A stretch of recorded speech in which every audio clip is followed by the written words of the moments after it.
Hola, ¿qué tal? Y bienvenidos a su corte informativo de la Facultad de Ingeniería de la UNAM. Yo soy José Antonio Rivera y junto a mi compañera Rosana Palacios vamos a presentar las noticias más relevantes del día. El día de hoy tenemos para ustedes una investigación especial acerca de qué es un ciclo ranking. Un grupo de investigadores y nuestro corresponsal, Sergio Espinosa, nos explicarán más a detalle esto. Pasamos contigo, Sergio. En el reporte científico de esta semana hablaremos sobre el ciclo Rankine, que es un ciclo termodinámico que tiene como objetivo el convertir el calor en trabajo, constituyendo así un ciclo de potencia. Como cualquier otro ciclo de potencia, su eficiencia está acotada por la eficiencia termodinámica de un ciclo de principio de Carnot, que operase entre los mismos focos térmicos. Esto quiere decir que el límite máximo se impone en base al segundo principio de la termodinámica. El nombre de su desarrollador es el ingeniero físico escocés William John Rankine. Gracias, Sergio. Pasamos con el doctor Alexis Vallecillo, que nos explicará más acerca de cómo funciona este ciclo. El ciclo Rankine es un ciclo de potencia representativo de los procesos termodinámicos que tiene lugar en una central de termodinámica de vapor. Utiliza un fluido de trabajo que alternativamente evapora y condensa típicamente agua, si bien existen otros tipos de sustancias que pueden ser utilizados. Mediante la quema de combustible, el vapor de agua es producido en una caldera a alta presión, para luego ser llevado a una turbina, donde se expande para generar trabajo mecánico en su eje. Este eje, solidariamente unido a un generador eléctrico, es el que genera electricidad a la central térmica. El vapor de baja presión que sale de la turbina se introduce a un condensador, equipo donde el vapor se condensa y cambia de estado a líquido. Habitualmente el calor evacuado mediante una corriente de refrigeración procede del mar, de un río o de un lago. Posteriormente, una bomba se encarga de aumentar la presión del fluido en fase líquida, para volver a introducirlo nuevamente en la caldera, cerrando de esta manera el ciclo. Gracias, doctor Alexis. Ahora, de última entrevista, pasaremos con la ingeniera Laura Pérez Bueno, que nos terminará de explicar qué pasa con este ciclo. Les voy a hablar sobre los principales procesos del ciclo de Rankine. Los estados principales del ciclo quedan definidos por los números del 1 al 4 en el diagrama. 1. Vapor sobrecalentado. 2. Mezclas bifásicas del título elevado o vapor húmedo. 3. Líquido saturado. 4. Líquido subenfriado. Proceso 1 a 2. Expansión isoentrópica. Proceso 2 a 3. Transmisión de calor a presión constante. Proceso 3 a 4. Comprensión isoentrópica del fluido. Proceso 4 a 1.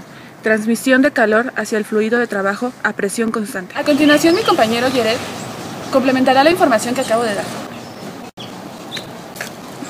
Existen también centrales alimentadas mediante energía solar térmica, centrales termosolares, en cuyo caso la caldera es sustituida por un campo de colectores cilindro parabólicos o un sistema de heliostatos y torre. Además, este tipo de centrales poseen un sistema de almacenamiento térmico, habitualmente de sales fundidas. El resto del ciclo, así como de los equipos que lo implementan, serían los mismos que se utilizan en una central térmica de vapor convencional. Muy bien, ahora ya solo faltaría entender la parte matemática del ciclo de Rankine. Pasemos a ver primero lo que es la gráfica, así que en este momento nosotros recomendaríamos que si van a copiar ustedes las fórmulas, preparen papel y lápiz porque aquí viene lo importante. Primero hagamos la gráfica, que se ve una cosa así más o menos.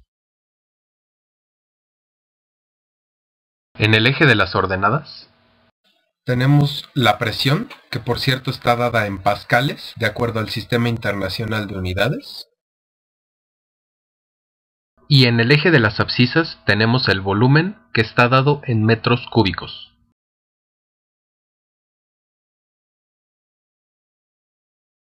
Si nosotros graficáramos el ciclo de Rankine tal y como es, lo que veríamos es una gráfica más o menos de este estilo.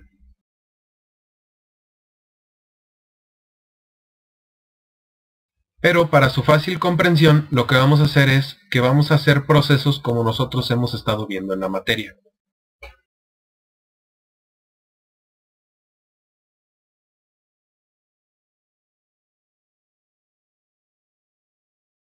Ahora lo que estaría yo haciendo aquí es que voy a ir nombrando los procesos del 1 al 4.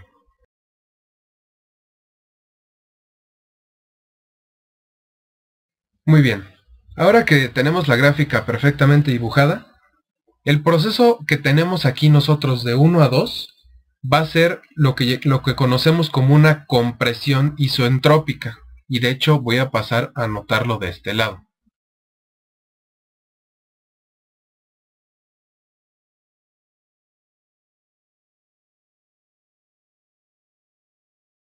Luego, en el proceso de 2 a 3, lo que tenemos es una adición de calor a presión constante, que también puede verse como un proceso isobárico.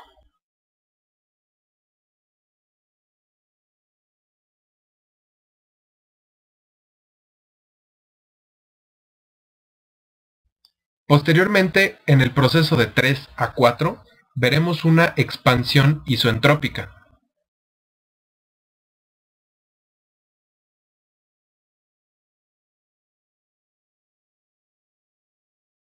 Y finalmente, en el proceso de 4 a 1, veremos una extracción de calor a presión constante, que de hecho también es otro proceso isobárico.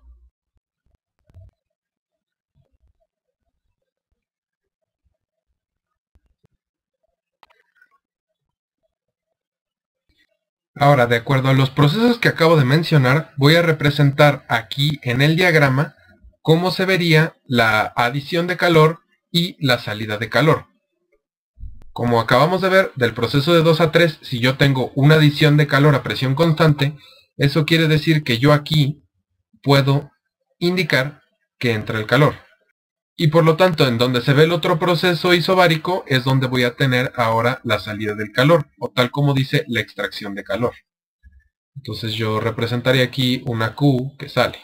Y ahora solo terminaremos de entender dónde se encuentra cada máquina que hace los procesos. Por ejemplo, del 1 a 2, más o menos aquí, representada, voy a colocar lo que vendría siendo la bomba.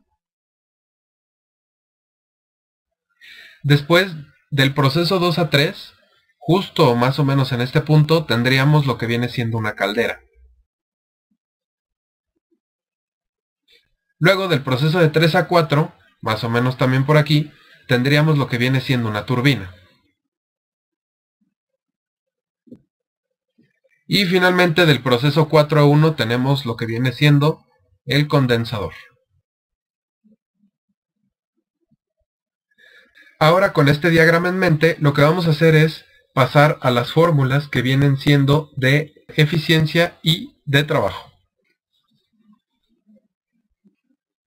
Primero tenemos que la eficiencia para el ciclo va a estar dada de la siguiente manera. Vamos a ver que el trabajo que genera la turbina se le restará el trabajo que genera la bomba. Y eso va a estar dividido entre el calor de entrada. Que por cierto, para completar este diagrama, porque había faltado, este sería el calor de entrada, o QA, y este el calor de salida, que es QB.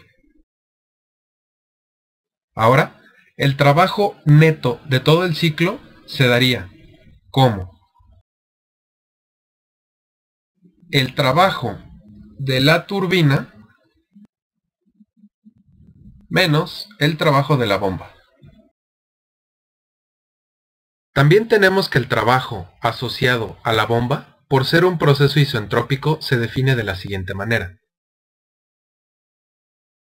que sería la resta de la entalpia específica 2 menos la entalpia específica en 1.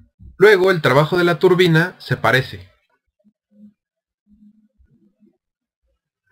solo que este sería la resta de la entalpia específica en 3 menos la entalpia específica en 4. Y finalmente el trabajo obtenido para un proceso isobárico ya lo vimos en clase, pero aquí lo vamos a recordar. Realizando esta integral obtenemos que... Y esas serían todas las fórmulas asociadas a este ciclo. Ahora recordar algo que es mucho pero mucho importante para este ciclo y no vaya a generar confusiones. De los procesos de 1 a 2 y de 3 a 4 tenemos procesos isoentrópicos. Esto quiere decir que si los procesos son reversibles podemos utilizar las fórmulas de un proceso adiabático. Pero si el ciclo no es reversible tendremos que usar fórmulas de entropía. Pero, por ejemplo, en los procesos que vienen siendo de 1 a 4 y de 2 a 3, al ser procesos isobáricos, podemos considerar que la presión en cada uno de ellos va a ser constante. Entonces, para el manejo de fórmulas, tener mucho cuidado en eso para que los resultados den de manera correcta. Eso sería todo. Aquí Aquí nos despedimos. Espero que esta información les sea de su utilidad. Nos vemos en la misma hora y en el mismo canal.